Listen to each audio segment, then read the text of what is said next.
Hola, soy Daniel Mosencagua, el Doctor Robot, y esto es Ciencia Tiempo. Hoy hablaremos de química, microscopía electrónica y autos eléctricos. ¿Verdad que se oye bueno? Comenzamos.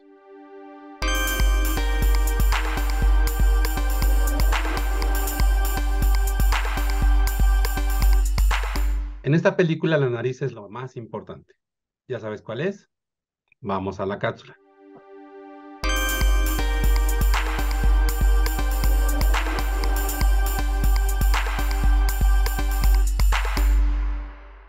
Bienvenidos a Mi Ciencia en el Cine. El maestro en ciencias, Ezequiel Ortiz Muñoz, de la Facultad de Ingeniería Química de nuestra universidad, nos recomienda la película El Perfume, historia de un asesino. Dirigida por Tom Twicker y basada en la novela de Patrick Süskind, esta película nos sumerge en una narrativa oscura y fascinante que explora el poder del olfato y la ciencia detrás de la creación de los perfumes. La trama de El Perfume se concentra en Jean-Baptiste Grenouille, un joven con un sentido del olfato extraordinario. A medida que desarrolla su habilidad para percibir y distinguir olores, Grenouille se obsesiona con capturar y conservar los aromas más hermosos y puros del mundo. Su búsqueda lo lleva a cometer una serie de asesinatos en su deseo de extraer las esencias que más lo fascinan. Uno de los aspectos científicos clave abordados en la película es la capacidad del olfato humano. El sentido del olfato es uno de los sentidos más poderosos y evocativos en los seres humanos. La película nos muestra cómo Grenouille utiliza su capacidad sobrehumana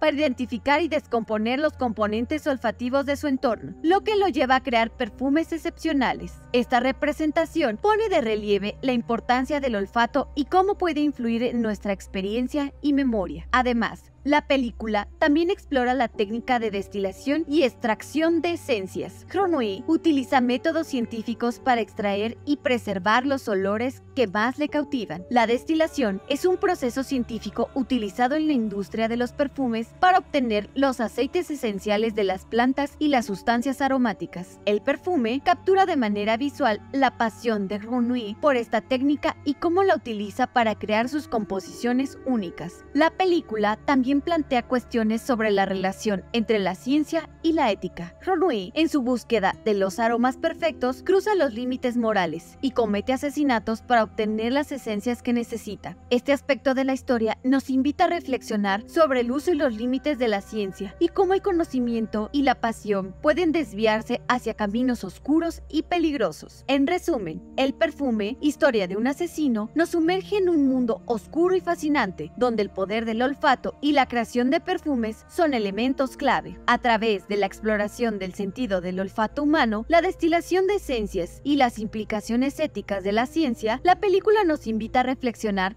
sobre la importancia de nuestros sentidos y cómo pueden influir en nuestras experiencias y acciones. Es una película inquietante y visualmente cautivadora que combina elementos científicos y narrativos para ofrecer una experiencia cinematográfica única. Yo soy Estefanía Castillo y esto fue Mi Ciencia en el Cine. Hasta la próxima.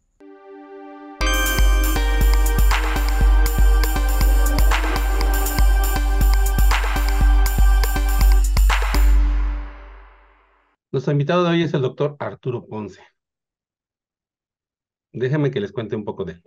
El doctor Arturo Ponce es un reconocido experto en ciencia de materiales y microscopista. Actualmente es profesor investigador del Departamento de Física y Astronomía de la Universidad de Texas en San Antonio. Es egresado de la UAP de la licenciatura en Química, donde también realizó la maestría en Ciencias en Dispositivos Semiconductores en 1999. En 2003 completó su doctorado en Ciencia e Ingeniería de Materiales en la Universidad de Cádiz, España, utilizando la microscopía electrónica en transmisión como la herramienta principal para estudiar películas delgadas de semiconductores de banda prohibida ancha. Después del doctorado, trabajó en el desarrollo del primer difractómetro de electrones adaptado a un microscopio electrónico de transmisión con la empresa Nanomegas en Bruselas, Bélgica. Fue investigador postdoctoral en la UNAM y el Centro Nacional de la Investigación Científica en Francia entre 2004 y 2007. El doctor Ponce es investigador visitante en el INOE y trabaja en el laboratorio de microscopía electrónica junto con el grupo del doctor Mario Moreno Moreno, donde principalmente se enfocan en el estudio de materiales semiconductores con aplicaciones en la microelectrónica. Es miembro de la Academia Mexicana de Ciencias desde 2018. Doctor, es un gusto, bienvenido. Muchas gracias, doctor. por su invitación y por este espacio para poder compartir lo que hacemos en en el INAOE. Muchas gracias. Es un avance tremendo, ¿no? Desde que pues la gente empezaba a ver cositas con los cristales hasta que lo que ustedes están logrando ver ya con los microscopios electrónicos. Sí, me voy a dar un par de hitos sobre este avance que comentamos para que la gente se ubique más o menos precisamente cómo es que ha sido este desarrollo. Sí, claro que sí. Mire, nosotros cuando estudiamos materiales o incluso estructuras biológicas, queremos ir a una resolución mayor porque podemos encontrar fenómenos que estén ocurriendo, interacciones entre ellas, la estructura de la materia y propiedades físicas, químicas que hay en los materiales, ¿no? Entonces, una de las limitaciones es la resolución. Normalmente en un microscopio óptico la resolución es del orden de micras, 10 a la menos 6 metros, es decir, una milésima de milímetro. Sin embargo, la estructura como tal no se puede estudiar a esa escala porque todavía no llegamos a resolución atómica, ¿no? Entonces, la microscopía electrónica usa, en lugar de iluminación convencional con fotones, es decir, con luz, usa electrones. Los electrones están acelerados a mayor energía y eso permite que la resolución aumente. Y aumentamos hasta 3 o 4 órdenes de magnitud por debajo de lo que se observa en un microscopio óptico convencional. Entonces podemos llegar a la escala de nanómetros, subnanómetros, que eso es lo que normalmente alcanzamos en microscopía de transmisión, electrónica de transmisión, y también podríamos llegar con correctores de aberraciones hasta por debajo de un Armstrong, que es 10 a la menos 10 metros.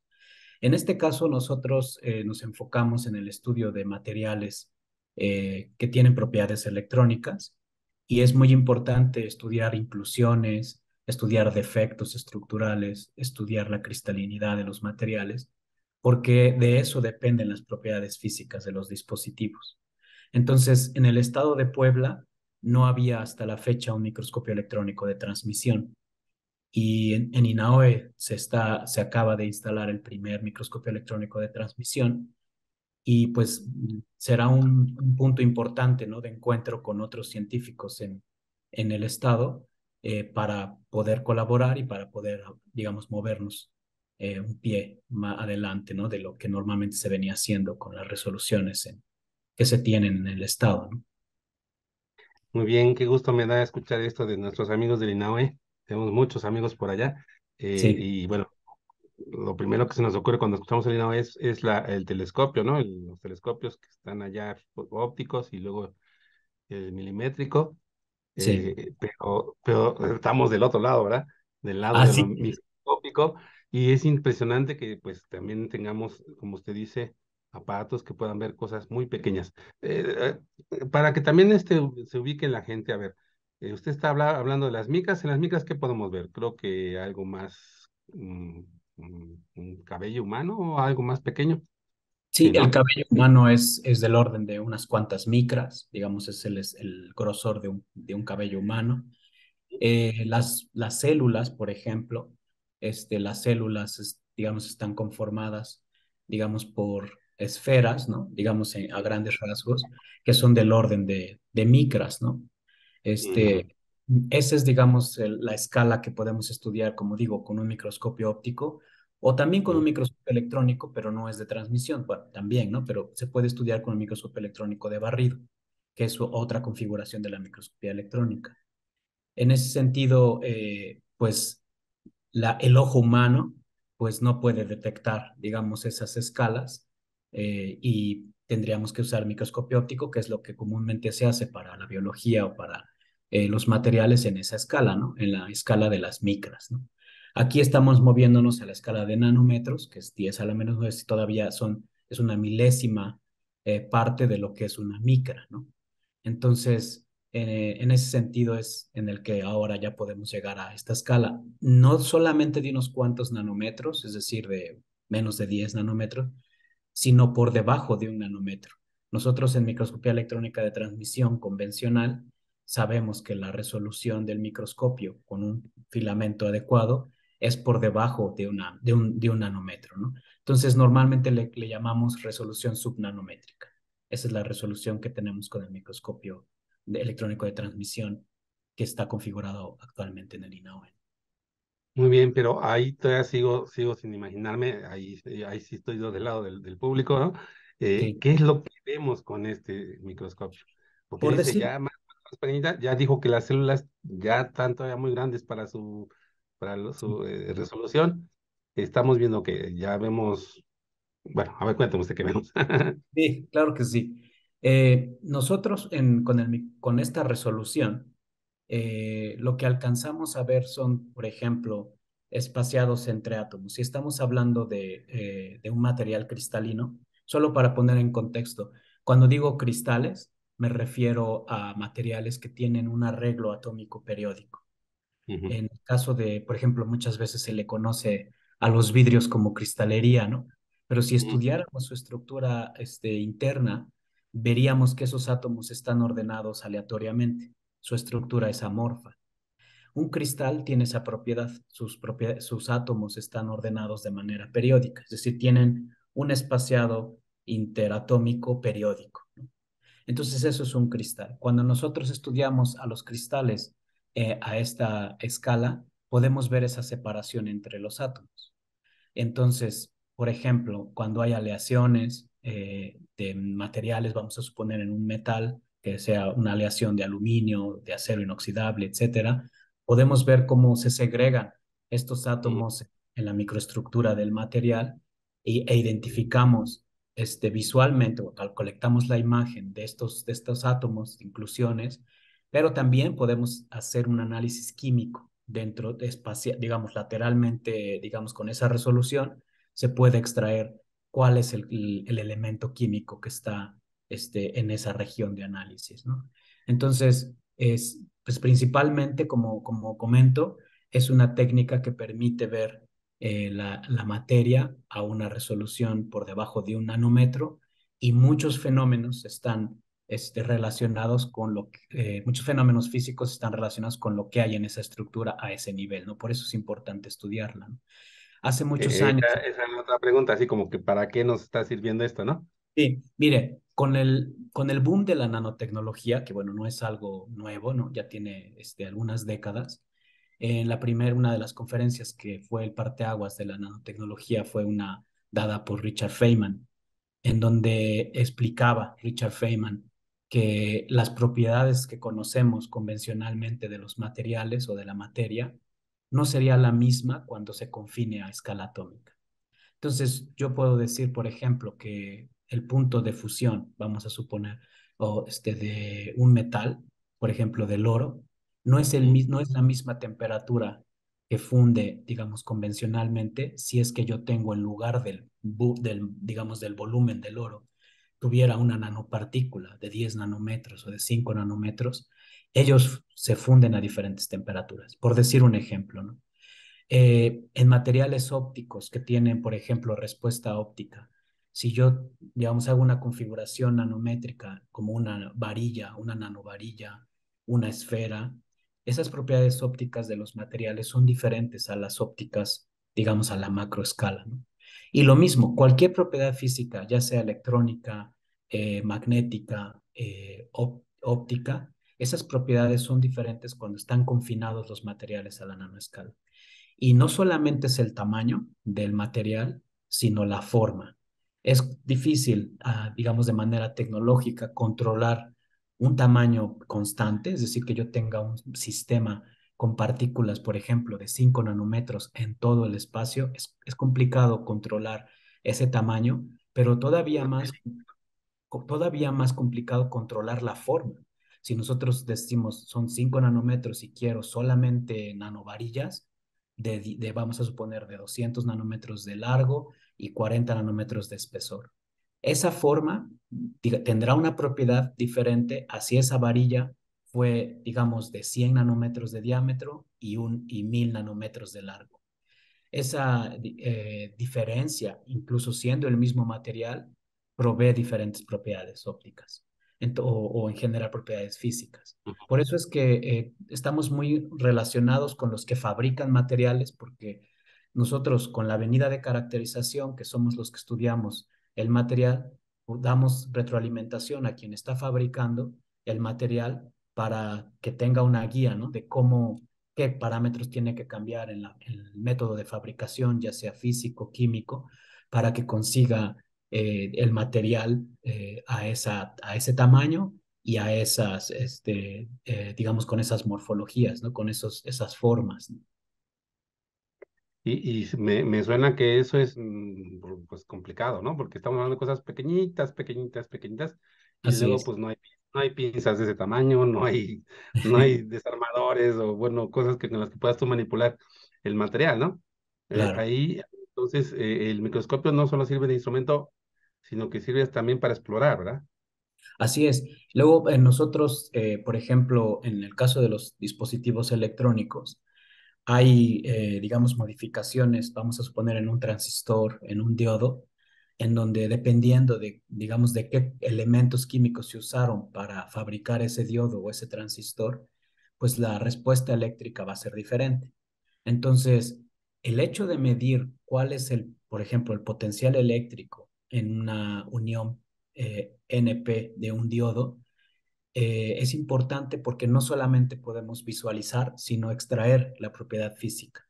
Entonces, este microscopio del que estoy hablando tiene una configuración especial que es se llama holografía con electrones. Viene equipado con un sistema holográfico para que a través de la holografía nosotros podamos medir físicamente cuáles son los potenciales electrostáticos y magnetostáticos en materiales.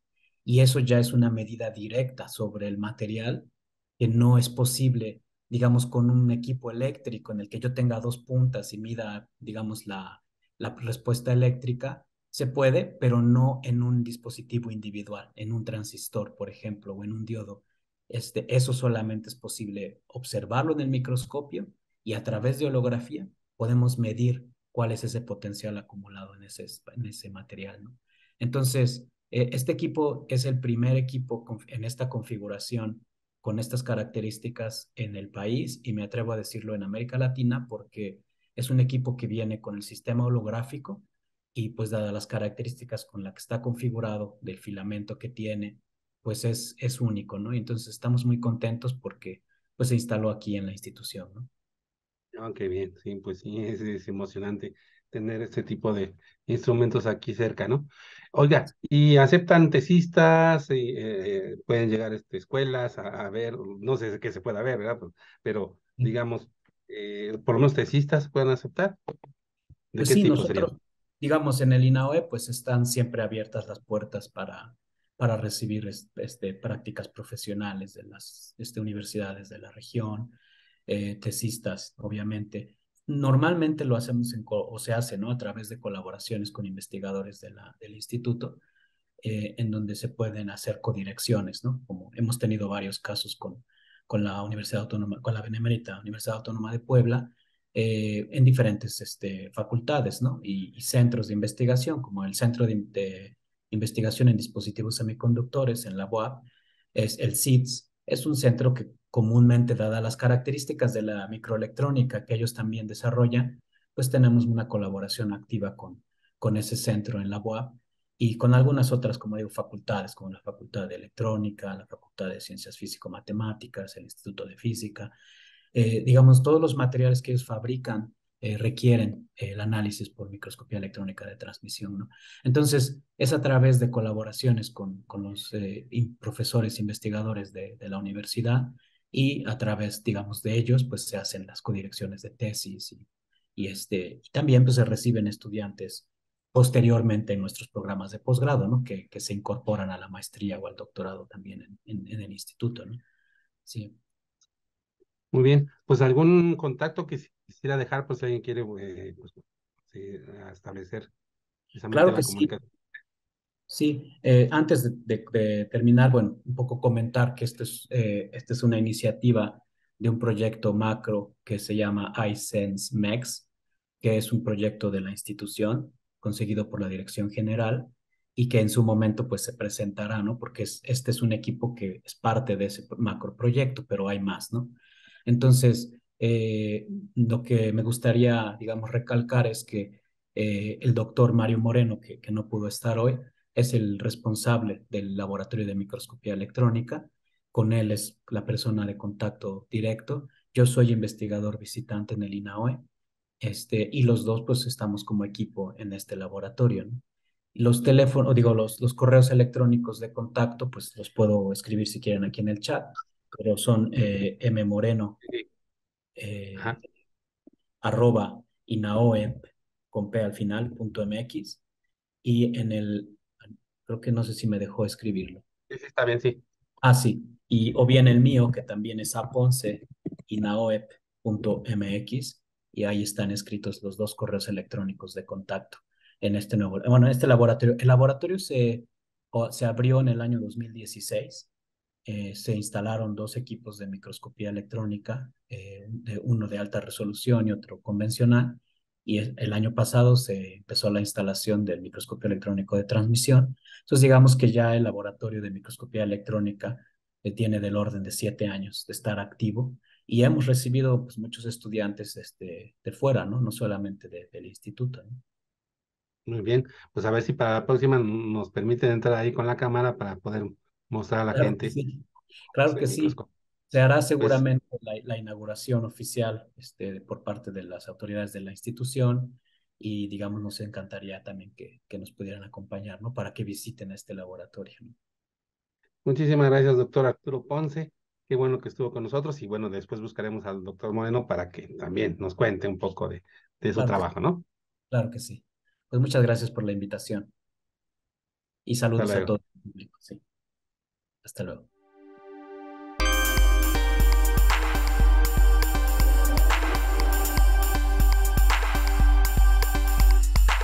La maestra Ángeles Nolasco, desde el Complejo Regional Sur de Tehuacán, nos invita a leer sobre automoción eléctrica.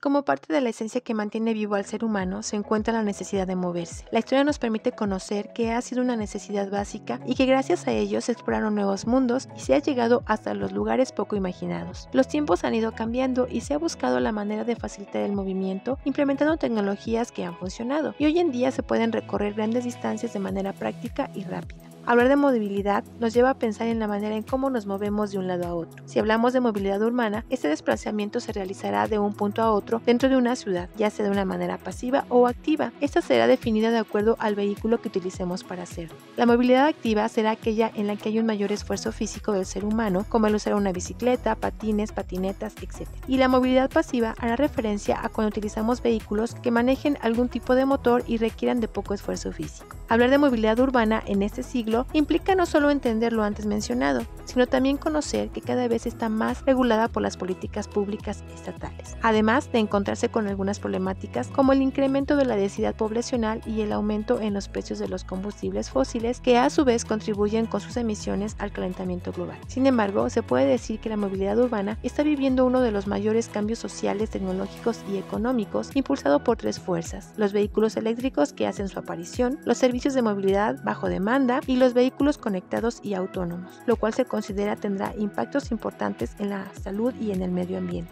La llegada de los automóviles eléctricos a México ya es una realidad. Actualmente se dice que hay más de 40 marcas que se comercializan y la mayor parte de ellas tienen por lo menos una opción de vehículo eléctrico. La electrificación vehicular es considerada como una de las fuerzas disruptivas que están impactando en la movilidad urbana, además de enfrentar problemas ambientales que intentan mitigarse a partir de la utilización de estos vehículos. Te invito a que conozcas más sobre el tema, pues Puebla recientemente presentó un plan para el despliegue de cargadores de vehículos eléctricos, el cual seguramente traerá beneficios importantes e impactará en la movilidad de los poblanos. Acércate a la lectura y el conocimiento leyendo el artículo completo titulado La automoción eléctrica en México, escrito por Luis Abraham Sánchez Gasparino y Clara Iliana Martínez Gómez, publicado en la revista Redicua, volumen 9, número 26, año 2023.